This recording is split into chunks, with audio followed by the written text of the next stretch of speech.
This video presentation compares the psychology and leadership of Vladimir Putin to that of 6 other long-lived dictators. The Soviet Union's Joseph Stalin, who was in power from 1924 until his death in 1953. France's Napoleon Bonaparte, in power from 1799, except for a short period until he was defeated at Waterloo in 1814. Germany's Adolf Hitler, in power from 1933 until his death by suicide in 1945. Italy's Benito Mussolini, in power from 1922 until he was overthrown in 1943 and eventually killed in 1945. China's Mao Zedong, in power from 1949 until his death in 1976. And Turkey's Kemal Ataturk, in power from 1923 until his death in 1938. My name is Jeff Schubert. This video is based on my many years of experience working in Russia and other countries, and also on a book I wrote about Putin and his lieutenants, and comparing those lieutenants and Putin with Mao, Napoleon, Hitler, Mussolini, Stalin, Ataturk. And it can be purchased on Amazon in ebook form here. We start with a quote by Albert Speer, who worked closely with Adolf Hitler for many years and later wrote about leadership and dictatorship. There is a special trap for every holder of power, whether the director of a company, the head of a state, or the ruler of a dictatorship. His favor is so desirable to his subordinates that they will sue for it by every means possible. Servility becomes endemic among his entourage, who compete among themselves in their show of devotion. This, in turn, exercises a sway upon the ruler, who becomes corrupted in his turn. The key to the quality of the man in power is how he reacts to this situation. We now consider Vladimir Putin's decision to invade Ukraine in February 2022. I was living in Russia at the time and remained in Russia until October 2022, that is 8 months after the invasion of Ukraine, and I noticed an immediate increase in fear amongst the population. General Armand de Caulaincourt, a former French ambassador to Russia, advised Napoleon Bonaparte not to invade Russia in 1812, as did Hermann Göring advised Adolf Hitler in 1941, as they thought the risks were too great. Both Caulaincourt and Göring, a World War I fighter pilot and head of the German Air Force, had friendly relations with their leader and considerable knowledge of military affairs, but both were ignored. We do not know if anyone close to Vladimir Putin advised him not to invade Ukraine in February 2022, but the hesitancy shown by several members in the televised Russian Security Council meeting not long before the invasion suggested there was a lack of enthusiasm. The most equivalent person to Caulaincourt and Göring in Putin's official working office circle, Russian Defense Minister Sergei Shoigu, had good relations with Putin, but no direct significant military experience. Vladimir Putin's conduct at the Security Council meeting suggests that Napoleon's childhood friend and First Secretary Louis Bérine was right when he wrote that intoxication, which is occasioned by success, produces in the heads of the ambitious a sort of cerebral congestion. The successful annexation of Crimea in 2014 and the total consolidation of his power inside Russia would have significantly influenced Vladimir Putin's thought processes.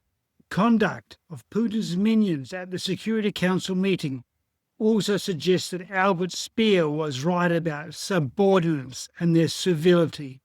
One liberal-orientated Russian newspaper reported afterwards that during the Security Council meeting, these subordinates sat with gloomy, tense faces and afraid to look at each other, paralyzed with fear, as they all said what they knew Putin wanted them to say. How did such a situation arise?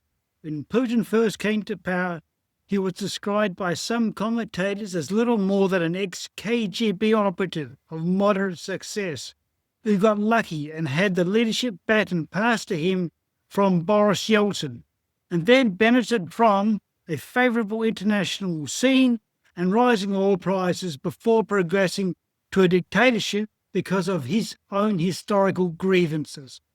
Putin first became president of Russia in 2000, 25 years ago. If Putin were only there by appointment and was without talent, he would have been replaced in some way many years ago.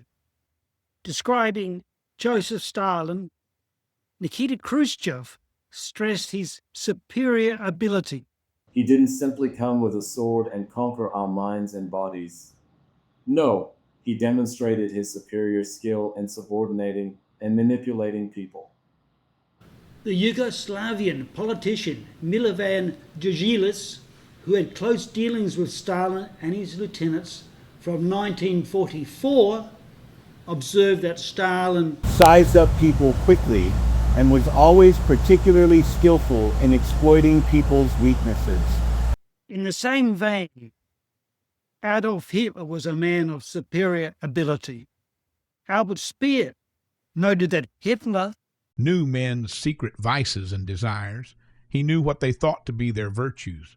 He knew the hidden ambitions and motives which lay behind their loves and hates. He knew where they could be flattered, where they were gullible, where they were strong, and where they were weak. He knew all this by instinct and feeling, an intuition which in such matters never led him astray. While a young officer in the KGB, Putin underwent further training and told one of his friends that he was now an expert in human relations. Whether it be by training or instinct, or most likely some combination of the two, Putin has talent in this area. Ilya Ponomarev, who was a member of the Russian Duma until 2015 and is now a very strong Putin critic, has described Putin as a brilliant psychologist, the best I know, and the best communicator. When you are talking to him like this face to face, you feel like finally you have found somebody who truly understands you better than your wife. Sergei Beria, son of Soviet police chief Lavrenti Beria, wrote that Stalin was able to charm people, as I can testify from experience. He managed to give the people he was with the impression that Jupiter had come down from his Olympus for them, deigned to speak with them in a familiar tongue, and was taking an interest in their problems. Stalin left each person he spoke to anxious to see him again, with a sense that there was now a bond that linked them forever. That was his strength. Andrei Illarionov, chief economic advisor to Putin from 2000 to the end of 2005, has told the story of how he came to his position, despite telling Putin that Putin's military actions in Chechnya were criminal. Because he is a good psychologist, not academically but intuitively, he said, "Stop. In future, we will not talk about Chechnya." For 30 or 40 seconds, he remained silent, forcing himself to calm down. Maybe it lasted a minute. Then he said, "Let's talk about the economy." Putin suggested another meeting next day, but Ilyanov only agreed after several more meetings to be Putin's economic advisor. Illarionov later said, "He had outsmarted me." But there may be another factor in Vladimir Putin's leadership. Halide Edip, a female Turkish political activist who generally admired Kemal Ataturk, who wrote, Of course, one knew all the time that there were men around him who were greatly superior in intellect and far above him in culture and education. But though he, Ataturk, excelled them in neither refinement nor originality, not one of them could possibly cope with his vitality. Whatever their qualities, they were made on a more or less normal scale. In terms of vitality, he wasn't. And it was this alone that made him the dominant figure. Vitality may be defined as a highly developed combination of mental and physical vigor. Benito Mussolini successfully aimed to project such vitality in his Italian speeches and public appearances. Vladimir Putin often aims to do the same in physical terms, although he is much more restrained as a speaker. Napoleon said that there are two levers for moving men: interest and fear. The main factor in Vladimir Putin's favour is that his Russia is, for the great majority of people, better than Boris Yeltsin's Russia in the 1990s. This goes for both the general population and those with strong civic and nationalist feelings. When the writer Emil Ludwig asked Joseph Stalin why everybody in his country feared him, Stalin responded, "Do you really believe a man could maintain his position of power for 14 years merely by intimidation? Only by making people afraid?" In 2020, that is 5 years ago, the journalist Marsha Lippmann said, "The Putin of 2013 or Putin of 2012, when he started his third term after a 4-year break, when Dmitry Medvedev had been president, was a different leader from the one that he was at the beginning of his presidential career in the 2000s. Anybody who's been in power for 20 years changes. So think of the experience that he has gained over time. During the 20 years that he has been in power, Russia went through terrorist attacks, the war in Chechnya, natural calamities, technological catastrophes, mass protests, and he coped with all those. I would say even somebody who does not approve of his policies cannot help marveling at how he's been in power for 20 years and enjoys an approval rating of about 70%. And this without keeping his nation at large in fear. However, it's also the case that Putin has displayed a ruthless and nasty side to his character right from the beginning of his time in power, and the promotion of fear has become a more important lever with time, and particularly after the February 2022 invasion of Ukraine. Ironically, the long-lasting dictator is himself quite fearful. As Albert Speer put it, to the imagination of the outsider, Hitler was a keen, quick, brutally governing dictator. It is difficult to believe that in reality he edged along hesitantly, almost fearfully. But that was the case. Some analysts of Russian affairs, such as Mark Galeotti, have claimed that Putin is not a risk-taker and can be slow to make decisions. He has written that Putin can initially panic when faced with an unexpected and threatening situation. Adolf Hitler on occasion acted the same during the early stages of the Second World War. When Allied landings in Norway in April 1940 led to some heavy losses for the German Navy, General Jodl, who was Hitler's main military advisor, wrote in his diary, "The hysteria is frightful, and that every unfavourable piece of news makes the Führer fear the worst." Eventually, Jodl tapped the table. Mein Führer, in every war there are times when the supreme commander must keep his nerve. The next month, Germany's tanks got so far ahead of the infantry during the successful German invasion of France that on 17 May, General Halder wrote in his diary, "A really unpleasant day. The Führer is terribly nervous. He is frightened by his own success, does not want to risk anything, and therefore would rather stop us." From this point, however, to the disastrous loss at Stalingrad in early 1943, Hitler was generally able to savour success rather than be frightened of it, and his self-belief was so buttressed that even as late as mid-1944, Hitler was boasting of his unprecedentedly strong nerve. Putin biographer Philip Short has pointed out that one of Putin's KGB recruiters thought that Putin had a lowered sense of danger, and Short thinks that Putin knows he is prone to taking risks and has thus become very cautious, almost to the point of indecision. So what drives Vladimir Putin? What does he really want? All long-lived dictators are very self-centered.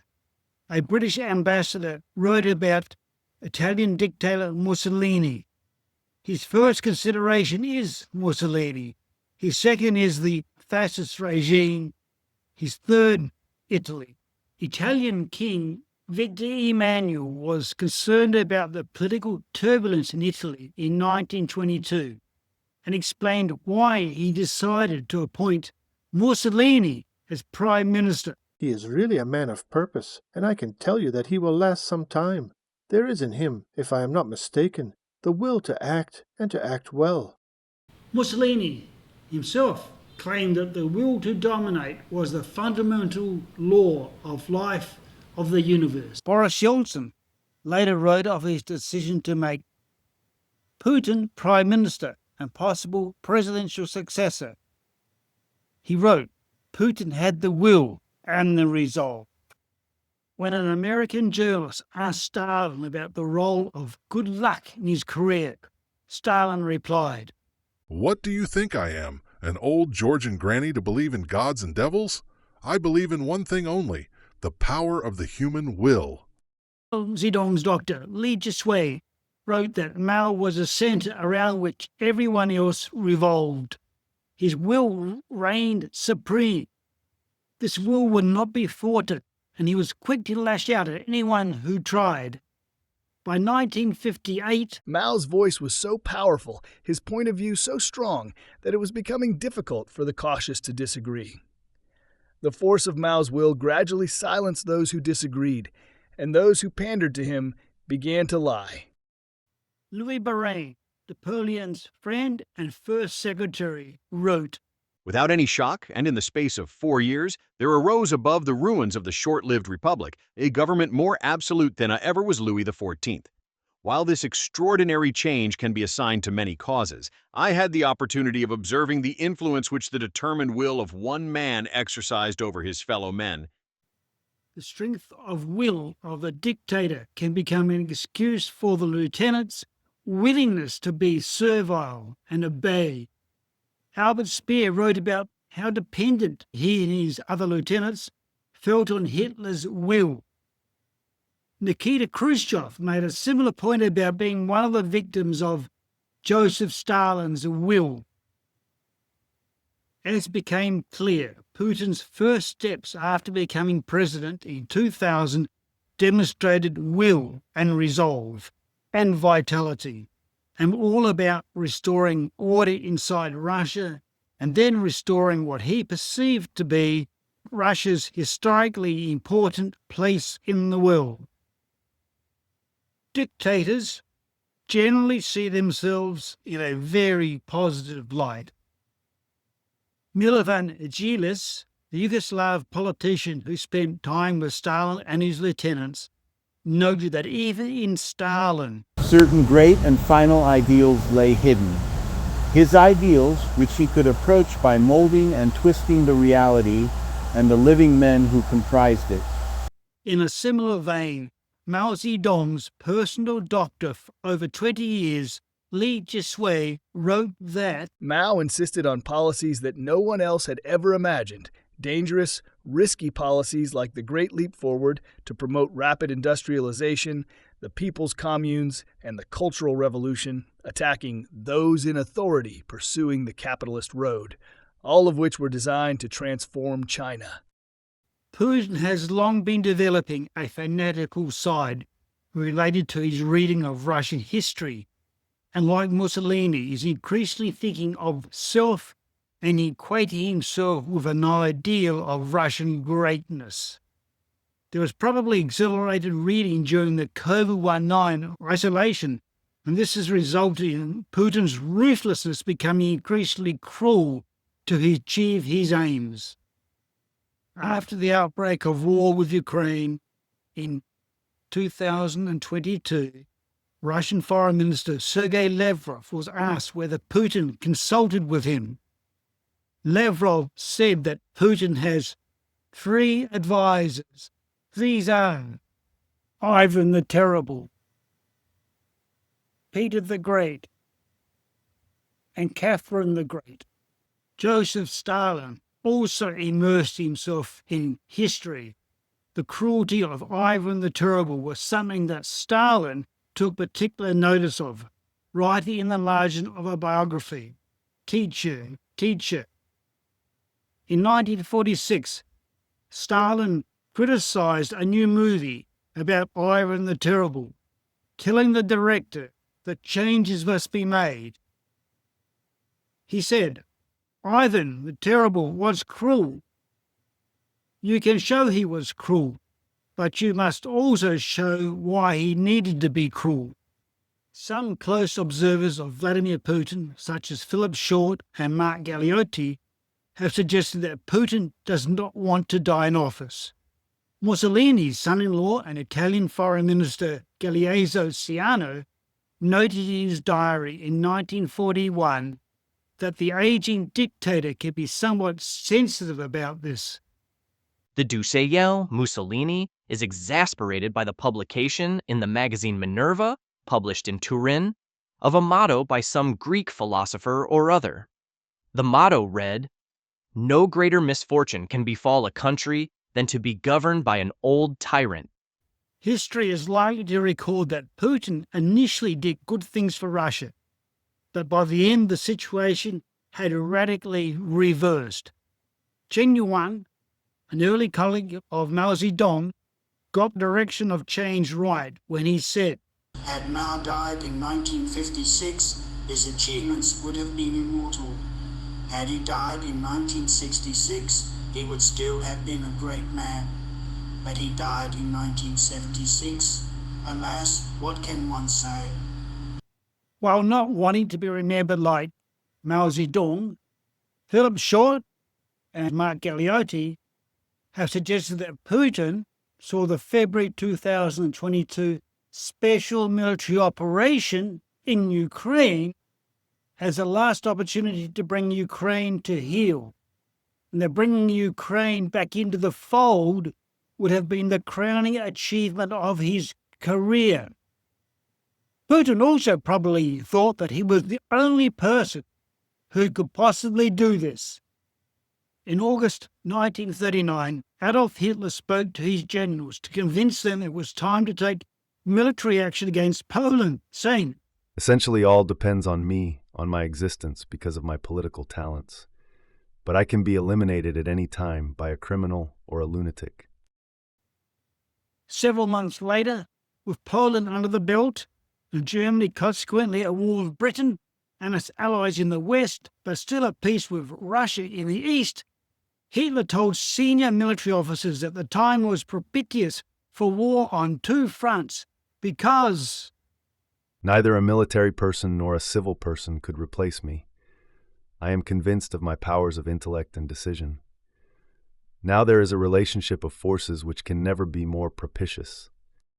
Finally, a pithy description of what this book is all about. Natalie Sobchak, who was Vladimir Putin's mentor in St. Petersburg before he moved to Moscow, told a journalist in 1999, "I understand why Yeltsin chose Putin as his successor. He would never betray you.